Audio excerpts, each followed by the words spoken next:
This is CBN NewsWatch. Thanks for joining us for CBN NewsWatch. I'm Mark Martin. We begin with news of a growing gap among kids in the U.S. when it comes to reading. About 1/3 don't have basic reading skills. And by the time students reach 8th grade, more than 60% don't read at an age-appropriate level. Now, multiple states are trying to change that. Hillary Powell reports on a return to teaching phonics. This is the sound of learning phonics in Victoria Yaswinski's 2nd grade classroom, where she's using repetition as a key strategy. It's the building block to getting them to be able to read. Cliff. How many sounds? 4. Like a puzzle fused together over time, experts say correlating sounds with letters builds brain connections that make reading possible. I love it. It's totally different. The kids, it's crazy. The kids enjoy it so much. Phonics, it's just really focusing on those letter sounds, breaking apart the words. At Panther Valley Elementary in rural Pennsylvania, teachers say learning how letters sound is critical to comprehension. It's shaping our brains, which are not wired to read automatically. If using phonics sounds familiar, that's because it's been around for hundreds of years. But what if a big piece of the literacy puzzle, phonics, was wiped off the board? It's what happened 30 years ago. Literacy rates in American schools dropped as the balanced literacy method dominated instruction. Built by Professor Lucy Calkins, balanced literacy focuses on fostering a love for reading. Teachers instruct more on literary devices like plot, imagery, and theme. This pushed phonics out of the picture. For years, the sound of sounding it out often went missing from these halls and ones across the nation. Critics say that balanced literacy often left students guessing words. Principal Robert Palazzo had a reckoning with the method in 2020 when kids started remote learning during the pandemic. It was quickly apparent that students lacked the basic skills to even read the words on the page. When you sit down with your child, and if you cover a picture and you ask them to read, and if they're not able to decode those words, if it's what we call a decodable text, they're going to struggle. We do have to teach kids the code. I mean, English is a code-based language, and so to read and write in English, you can't assume that we will naturally pick that up. Laura Stewart, Chief Academic Officer of the 95% group, says phonics cracks that code. She partnered with Panther Valley to bring phonics back. I had to swallow my pride, and I had to meet with my staff and say, hey, we made a mistake. I led you down the wrong path. Many other large school districts are also returning to this science of reading because without phonics, educators believe a generation of American students don't have the right parts to complete the literacy puzzle. Case in point, in 2022, just 33% of 4th grade students were at or above proficiency on reading assessments. Lawmakers in more than a dozen states are so concerned, they've passed laws pushing phonics. In Virginia, for instance, K through 3rd grade teachers must include phonics in their reading instruction starting next year. In Alabama, a new law requires reading intervention grounded in the science of reading, also known as phonics, with a focus on equity. Children that grow up in poverty, they have many fewer books in the home. That does not mean that they're not as smart, does not mean they're not as skilled or as capable of readers, but it means that developmentally they are not where their peers are. So we know that in those schools, we have to go back and rebuild those skills, again, using scientifically based instruction. Consider this. Students who aren't successful in reading by the end of 3rd grade are 4 times more likely to drop out of high school than proficient readers.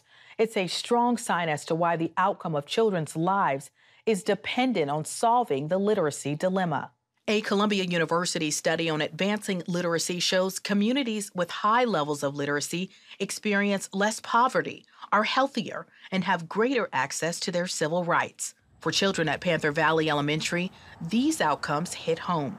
Economically disadvantaged students make up 83% of enrollment. Researchers estimate that 95% of all children can be taught to read by the end of 1st grade, maybe even before they reach Miss Yaswinski's class.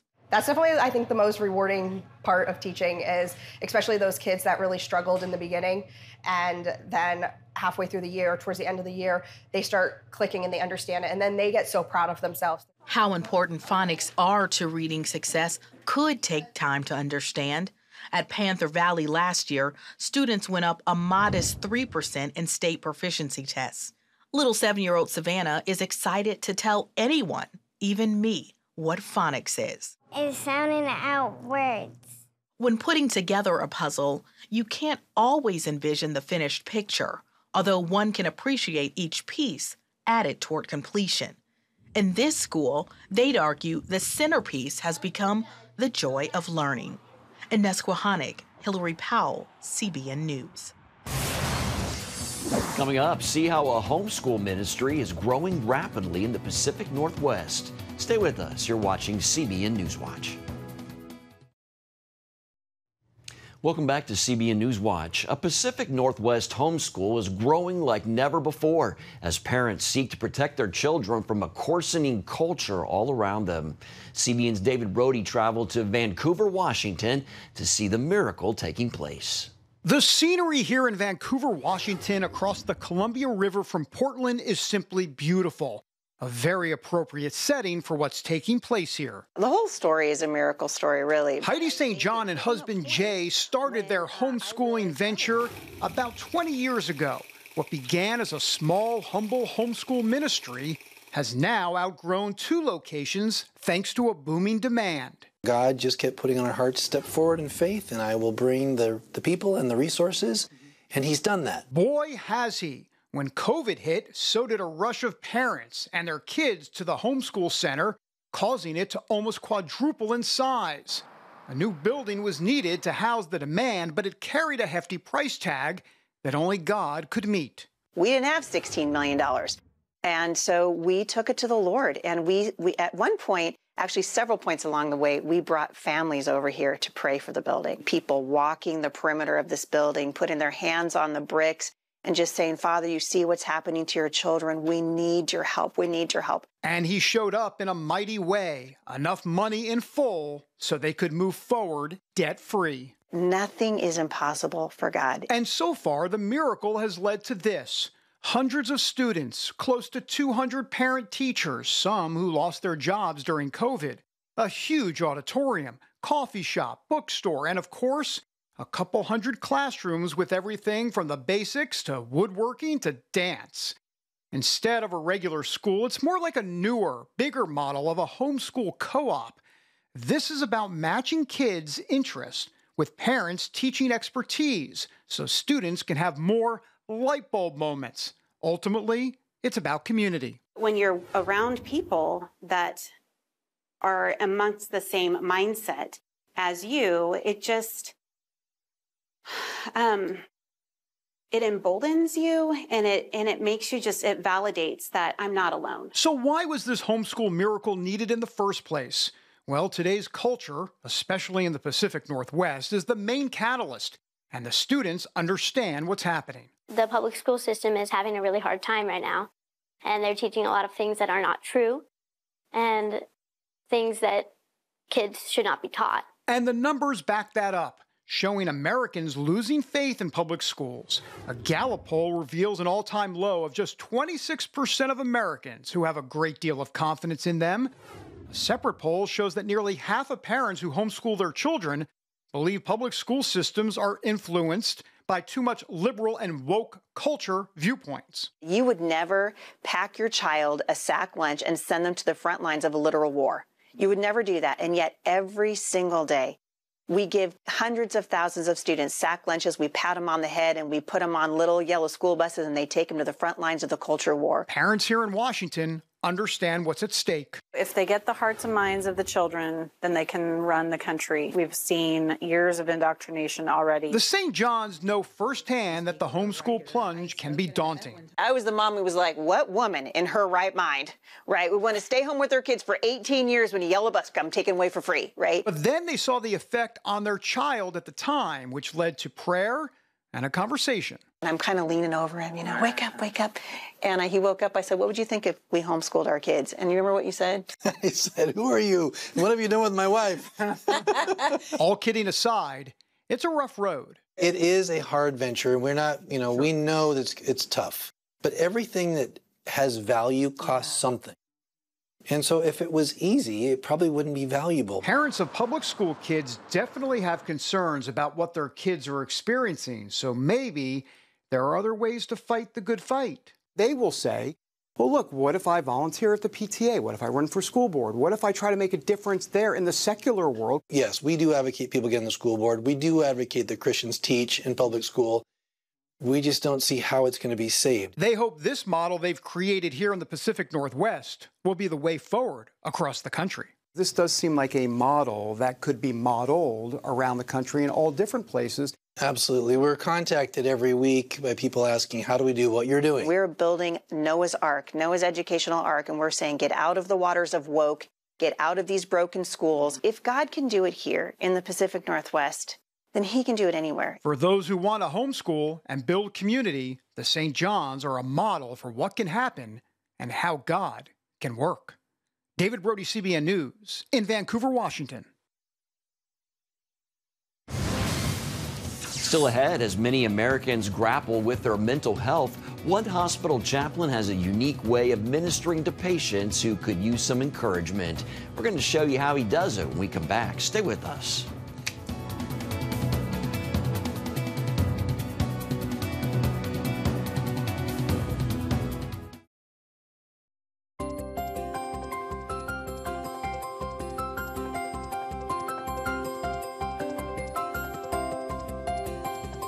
As you've likely heard or possibly even experienced, America is dealing with a historic mental health crisis. For some, the stress can require hospitalization, which can sometimes make things tougher. CBN medical reporter Lori Johnson introduces us to a hospital chaplain reaching these patients in a unique way. Sometimes music can touch the soul in a way that words alone just can't. That's why one hospital chaplain adds sing-alongs to his routine. All right, let's see if we can have some fun in the midst of all of this. Reverend Christopher Kayampa uses his gift of song to touch the lives of psychiatric patients at the Ohio State University Medical Center. We find strength mentally, physically, spiritually, in all sorts of places, and music is one of them. He chooses songs about love and hope. Patients can sing along with the lyrics posted on the wall. In addition to uplifting melodies, Reverend Chris injects humor into the sessions. Everything will be just fine. Everything will be all right. And that's about the time my arm falls off.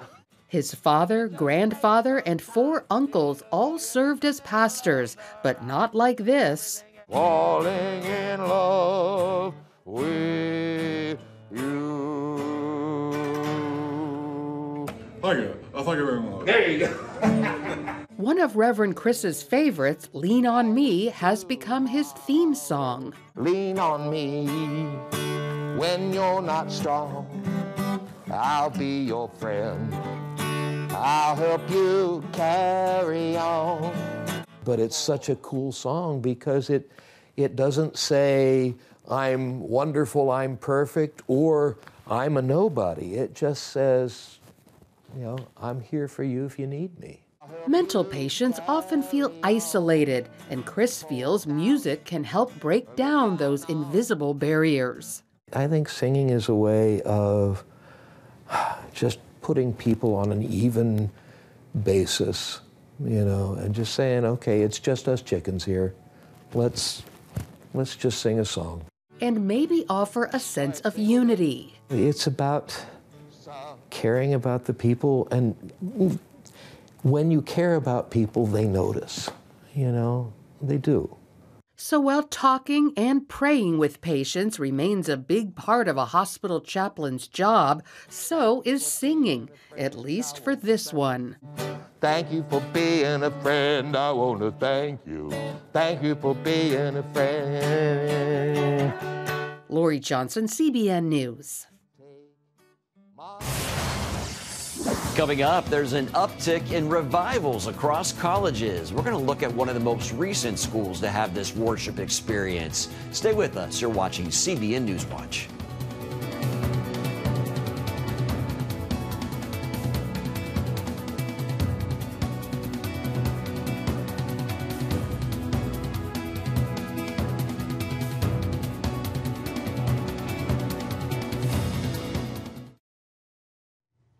Welcome back to CBN NewsWatch. The move of the Holy Spirit sweeping college campuses doesn't appear to be slowing down. Auburn University was one of the latest schools as revival sparked during a worship event. Abigail Robertson talks with witnesses who say the spiritual transformation of these students is very real. When Christian leaders decided to organize a worship night called Unite Auburn, they had no idea how many people would actually come. The amazing turnout resulted in around 6,000 students filling Auburn's Neville Arena and some 200 being baptized. It was such a move of God. I don't have words. Anyway, there's all these students coming to get baptized. Jenny Allen, Christian author and founder of the If Gathering, spoke at the event. There is something very special happening right now, I believe, in their hearts. I think they are hungry for God and they want God in a very real way. This is not manufactured. Allen tells CBN News as the event came to a close, one student asked a pastor next to her if she could be baptized. So I go up on the stage. It was that fast. And I said, hey, there's somebody that wants to get baptized tonight. Would anybody else want to trust Christ and be baptized tonight? And dozens of hands were raised all over the arena, and it was wild. But it is because of Jesus. The group moved to a lake about a mile from the stadium and started streaming into the water to receive Christ. Some joined friends, like this group of fraternity brothers. We didn't just baptize them. We got to hear their stories, and they got to tell us why they wanted to do this tonight. And so many of them were just tired of the darkness that they were living in. They wanted Jesus, and they wanted a different way to live. And it was so sincere. It was so sincere. You can see it in their eyes. CBN News recently spoke with Christian author Madison Pruitt-Trout, whose family was involved in organizing the event. It was just so amazing, and so many coming, to us saying, hey, I just want to be clean. I just want to be pure. And so many rededicating their life, dedicating their life, and just saying, hey, I don't want to follow the world's way anymore. Like, I want to go all in with Jesus. What do you think God is doing in Gen Z? He's pouring out a spirit, like it talks about, in Scripture. And we're seeing, I believe we're living in, the end times, and you're seeing his spirit be poured out, and, people coming to see God for the first time in a new light that's beyond religion, beyond tradition, and say, man, I want this God who radically saves and transforms. And it's so cool to see. The event's impact even led prominent atheist group, the Freedom from Religion Foundation, to demand Auburn put a stop to religion in its athletic programs.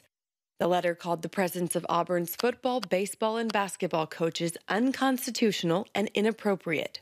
Alabama Governor Kay Ivey fired back in a statement, saying we will not be intimidated by out-of-state interest groups dedicated to destroying our nation's religious heritage. This generation, yes, they may be on paper seemingly not attending church and seemingly not walking with God.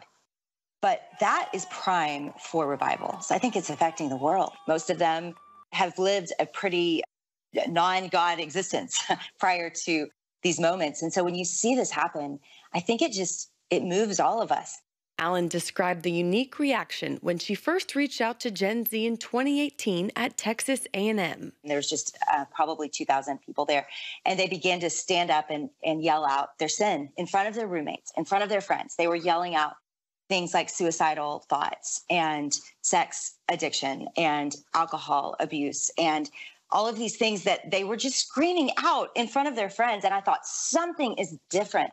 They wanted God more than they wanted approval from their friends. They wanted God more than they wanted to be accepted and respected. Allen says while these moves of God all look different, one thing they have in common is this next generation's real and genuine desire for Jesus. I think it's because of the darkness, the anxiety, the depression that they've battled.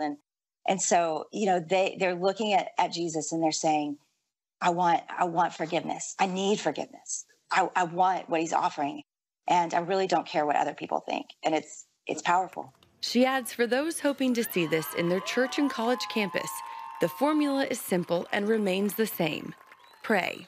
I'm not surprised that after that night happened, I had a group of girls reach out that had been praying by the lake, of all places, that we baptized. And they had been praying on Fridays and leading worship and asking God to move. So I believe it starts with prayer. This year, CBN News has reported on multiple mass baptism events all over the country that don't appear to be slowing down. Both Madison and Jenny credited local churches as key to the success at Auburn. Their support, presence, and leadership allowed them to be there for students eager to receive Jesus and help disciple new converts as they begin their walks with the Lord. Abigail Robertson, CBN News. A powerful way to end the show. Well, that's going to do it for this edition of CBN NewsWatch. Remember, you can find more of our news programs on the CBN News Channel anytime or online with cbnnews.com. Also, tell us what you think about the stories you've seen by emailing newswatch@cbn.com. Or you can talk to us on Facebook, Twitter, and Instagram. Hope you'll join us next time. Have a great day.